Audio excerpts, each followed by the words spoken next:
আজকে প্রায় ১৯ বছর পরে আল্লাহ আমাকে আবার তৌফিক দিয়েছেন এই নিজের ভূমিতে ফিরে আসার।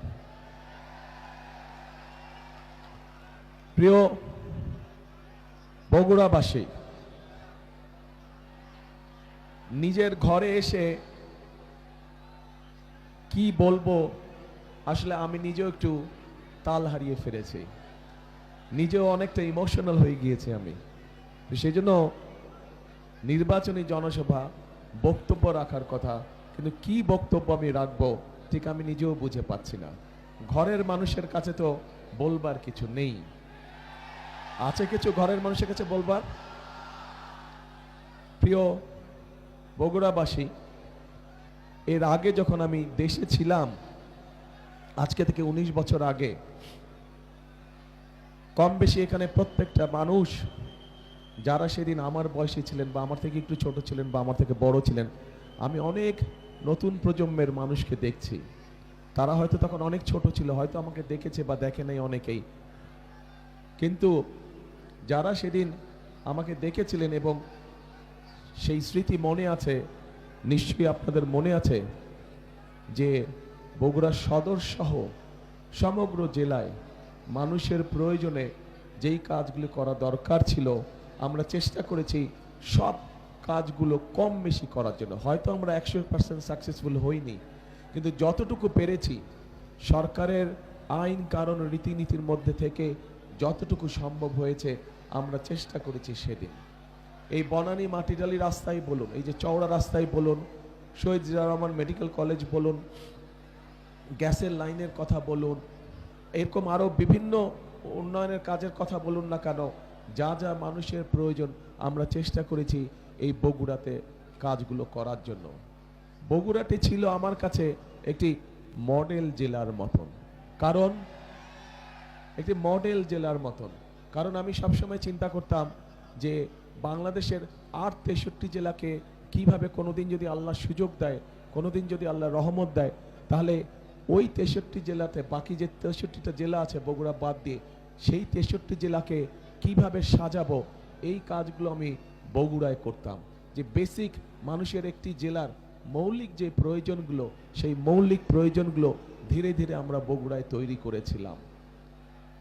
এই মুহূর্তে কম বেশি আমরা গর্বের সাথে বলতে পারবো, সেদিন আমরা যতটুকুই কাজ আপনাদের সকলকে সাথে নিয়ে, আপনাদের সকলের সহযোগিতায় ২০০১ থেকে ২০০৬ পর্যন্ত যতটুকুই আমরা করতে পেরেছিলাম কাজ এলাকার জন্য, প্রত্যেকটি বগুড়ার ৭টি এলাকায় যতটুকু কাজ আমরা করতে পেরেছিলাম, বাংলাদেশের যে কোনো জেলা থেকে আমরা বেশি কাজ করেছিলাম, যে কোনো জেলা থেকে আমরা ভালো কাজ করেছিলাম। এবং সেজন্যই আমি এটাকে মডেল জেলা বলে থাকি। এটি আমার নিজের কাছে মডেল, কারণ এই জেলায় একটি মানুষের, সে যেই শ্রেণীরই মানুষ হোক না কেন, মোটামুটি যা কিছু প্রয়োজন চলার জন্য সব কিছু কিন্তু বগুড়া শহরে আছে। মোটামুটি সব কিছু কিন্তু বগুড়া শহরে আছে, খুব বেশি ঢাকা শহর বা অন্য জায়গায় যাওয়ার প্রয়োজন হয় না কিছু কাজ ছাড়া। কিন্তু অনেক জেলায় আছে কিছু হলেই তাদেরকে চলে যেতে হয় ঢাকায়। আলহামদুলিল্লাহ, আল্লাহর রহমতে বগুড়ায় আমরা সেই ইনফ্রাস্ট্রাকচারটা গড়ে তুলতে সক্ষম হয়েছি। প্রিয় বগুড়াবাসী, সামনে নির্বাচন। এই নির্বাচনে আমাদেরকে, দেশের মানুষকে একটি সিদ্ধান্ত নিতে হবে। এই নির্বাচনটি শুধু নির্বাচনই নয়, এই নির্বাচনটি নিশ্চিত করবে আগামী দিনে এই দেশের মানুষের জবাবদিহিতার মূলক সরকার তৈরি হবে কি হবে না। সেই জন্যই আজকে বগুড়াবাসীর কাছে আমার আহ্বান থাকবে, অনুরোধ থাকবে যে এই নির্বাচনটির ব্যাপারে আমাদেরকে অত্যন্ত সিরিয়াস থাকতে হবে। কারণ এই নির্বাচন আমাদেরকে দিক নির্দেশনা দেবে যে আগামী দিনে দেশ কোন দিকে পরিচালিত হবে। আমরা যদি আমাদের প্রত্যাশিত কাঙ্ক্ষিত লক্ষ্যে দেশকে নিয়ে যেতে চাই, অবশ্যই তাহলে আমাদেরকে গণতান্ত্রিক ব্যবস্থাকে প্রবর্তন করতে হবে এবং তার জন্য 12 তারিখের নির্বাচনটা অত্যন্ত গুরুত্বপূর্ণ। প্রিয় ভাই বোনেরা, এলাকার উন্নয়নমূলক কাজ এখন আমি কোন দিক দিয়ে বলবো, এর আগে যখন আমরা কাজগুলো করেছি তখন এখানে এমপি হিসেবে ছিলেন আম্মা অর্থাৎ দেশনেত্রী বেগম খালেদা জিয়া, উনি এমপি হিসেবে ছিলেন। আজকে উনি আমাদের মাঝে নেই। আজকে ওনার জায়গায় আপনাদের সামনে এসে আমি দাঁড়িয়েছি।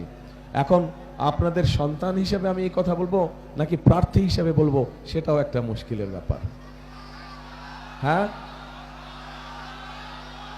এলাকার সন্তান হিসেবে ঠিক আছে। হ্যাঁ, ওই তো ভাই হিসাবে, এলাকার সন্তান হিসাবে, তাই তো? হ্যাঁ, তাহলে এলাকার সন্তান হিসাবে বা ভাই হিসেবে যে হিসেবেই বলি না কেন, এখানে অনেকে অনেকগুলা দাবি দিয়ে গেছে। আপনারা সুযোগ দিন, ইনশাল্লাহ যতটুকু সম্ভব, আল্লাহর রহমতে সরকার গঠন করলে 12 তারিখে যতটুকু সম্ভব সে ব্যাপারে আমার মনে হয় না কারো চিন্তা করার প্রয়োজন আছে। আমরা তবে আজকে 2001 থেকে 6 পর্যন্ত আমার যে অবস্থানটি ছিল, আজকে কিন্তু আমার অবস্থানটা, যেহেতু আপনারা ঘরের মানুষ, আপনাদের সাথে আমি একটি কথা শেয়ার করতে চাই। 2001 থেকে 2006 আমার একটি অবস্থান ছিল, আজকে আমার অবস্থানটি ভিন্ন। 1 থেকে 6 পর্যন্ত আমি বগুড়াকে যেভাবে দেখতাম, সামনের দিনে ইনশাল্লাহ অবশ্যই সেভাবে দেখব। তবে এই যে একটু আগে একটা কথা বলেছেন, একজন প্রার্থী আমাদের বলেছেন যে গত 15 বছর ধরে বগুড়া বঞ্চিত ছিল। একটি কথা একজন বলেছেন। প্রিয় ভাই বোনেরা, বগুড়াই শুধু বঞ্চিত ছিল না গত 15 বছর ধরে। গত 15 বছর বগুড়া তো বঞ্চিত ছিলই, বলা যায় সমগ্র বাংলাদেশে সত্যিকার ভাবে বঞ্চিত ছিল। কাজে আজকে আপনারা যারা বগুড়াবাসী, আপনারা যারা বগুড়ার মানুষ, আগামী দিনে যদি আল্লাহ আমাদেরকে সেই রহমত দেয়, সেই সুযোগ দেয় দেশ পরিচালনা করা, তাহলে এই আপনাদের সকলকে চিন্তা করতে হবে যে শুধু আমরা বগুড়ার কথা চিন্তা করব, কিন্তু শুধু বগুড়ার কথা না, আমাদেরকে সমগ্রভাবে দেশের কথা চিন্তা করতে হবে। বগুড়াকে যখন আমরা সামনের দিকে নিয়ে যাব, ঠিক একইভাবে আমাদেরকে সমগ্র দেশকে সাথে টানতে হবে। সামগ্রিকভাবে সমগ্র দেশ কিন্তু গত 15 বছর সত্যিকার মানুষের যেই কাজগুলো, সেই কাজগুলো থেকে সমগ্র দেশ কিন্তু বঞ্চিত হয়েছে। দেশের মানুষ চিকিৎসা সুবিধা ঠিকভাবে পায় নাই, দেশের কৃষকরা তাদের বিভিন্ন সুযোগ সুবিধা থেকে বঞ্চিত হয়েছে, দেশের ছাত্রছাত্রীরা, দেশের শিক্ষা ব্যবস্থা সম্পূর্ণ ধ্বংস হয়ে গিয়েছে। আমরা যদি এভাবে দেখি, প্রত্যেকটি ক্ষেত্রে একটি সরকার বা দেশের যতগুলো সেক্টর থাকে, গত 15-16 বছরে কল কারখানা, মিল কারখানা কোনো কিছু সঠিকভাবে গড়ে উঠতে দেয় নাই। শুধু একটি কাজ হয়েছে, মেগা প্রজেক্ট হয়েছে তথাকথিত, এবং মেগা প্রজেক্টের নামে মেগা দুর্নীতি হয়েছে। প্রিয় ভাই বোনেরা, কাজেই আমাদের সকলকে আগামী দিন আল্লাহ রহমত দিলে আমাদের সকলকে সতর্ক থাকতে হবে। যেভাবেই হোক এই দুর্নীতিকে আমাদের টুটি চেপে ধরতে হবে, এই দুর্নীতিকে নিয়ন্ত্রণ করতে হবে, এবং দুর্নীতিকে নিয়ন্ত্রণ করার মাধ্যমেই আমাদেরকে দেশকে সামনের দিকে এগিয়ে নিয়ে যেতে হবে। কাজেই প্রিয় ভাই বোনেরা, আগামী দিনে আল্লাহ চাইতো আমরা সরকার গঠন করলে শুধু নিজের এলাকার কথা চিন্তা করলে চলবে না, সমগ্র বগুড়াবাসীকে নিজের জেলার সাথে সাথে সমগ্র দেশের কথা চিন্তা করতে হবে। আপনাদেরকে সমগ্র দেশের নেতৃত্ব দিতে হবে। পারবেন ইনশাআল্লাহ। আর চাকরি বাকরি অথবা ব্যবসা বাণিজ্য যেগুলো আছে, ইনশাআল্লাহ সবকিছু যোগ্যতার ভিত্তিতেই হবে। যেহেতু আমরা নিশ্চয়ই চাইবো না যে অন্য কেউ আমাদেরকে কোনো বিতর্কিত অবস্থানে ফেলুক, যে বগুড়া বলেই সব পাচ্ছে, আমরা বগুড়া না বলে পাচ্ছি না। আমরা কি চাই এরকম বলুক মানুষ? আমরা আমাদের বগুড়ার নাম খারাপ করতে চাই না। সেই জন্যই বগুড়ার ন্যায্য অধিকার অবশ্যই বগুড়া পাবে, কিন্তু একই সাথে আমরা খেয়াল রাখবো আমাদের ন্যায্য অধিকার পেতে গিয়ে অন্যের ন্যায্য অধিকার যাতে আমরা নষ্ট না করি, অন্যের ন্যায্য অধিকার থেকে তাকে যাতে আমরা বঞ্চিত না করি, এই বিষয়টি আমাদেরকে অত্যন্ত সতর্কভাবে খেয়াল রাখতে হবে। প্রিয় ভাই বোনেরা, প্রিয় বগুড়াবাসী, আজ এই মুহূর্তে আমার আপনাদেরকে কিচ্ছু দেবার নেই। আজ এই মুহূর্তে আপনাদের কাছে শুধু আমার চাইবার আছে। ঘরের মানুষ, এই যে আমি এত রাত্রে যে মিটিং করছি, এই যে রাজনীতি করছি, এই যে কাজগুলো করছি, আমার স্ত্রী যদি আমাকে সহযোগিতা না করতেন আমি কিন্তু পারতাম না। পারতাম? ওনার সহযোগিতা আছে বলেই আমি পেরেছি।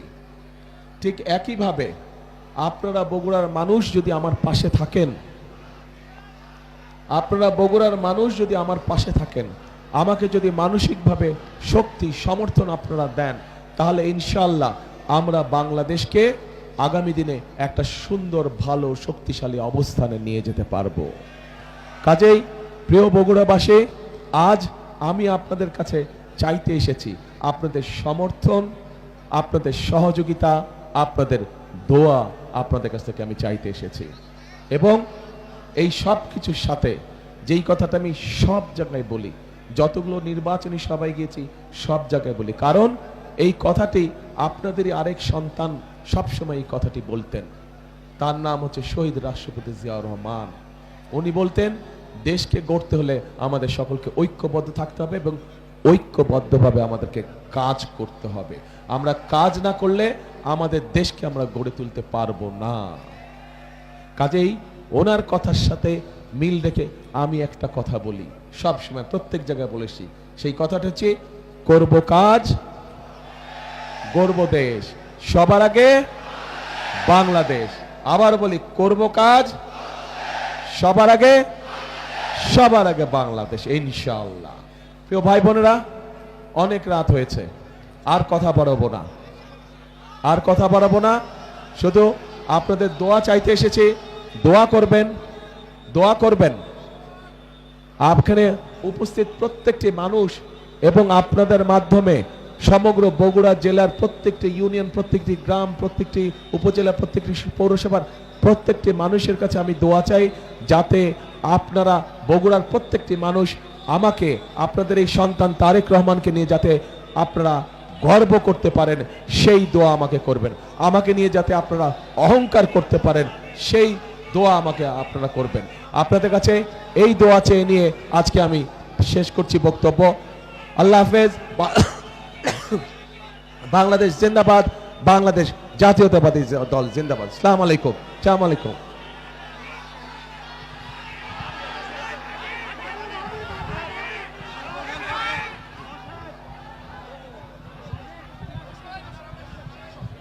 আরে আসল কথা তো আমি ওই যে বললাম না, এক মিনিট দাঁড়াও না, আপনাদের সাথে ওই যে প্রথমে বললাম না যে আমি নিজে ইমোশনাল হয়ে গেছি, তো ইমোশনাল হয়ে কথা বলতে বলতে আসল কাজটা ভুলেই গিয়েছি। সেটা হচ্ছে আমাদের 6 প্রার্থীকে তো পরিচয় করে দিতে পারবো, কিন্তু আমাকে পরিচয় করে দিবে কে? আমাকে পরিচয় করে দিবে আমার পুরা বগুড়াবাসী, সবাই মিলে আমাকে পরিচয় করে দিবে, তাই না? ইনশাল্লাহ। এই যে তাহলে বাদশা আমার হাতে দেন। হ্যাঁ।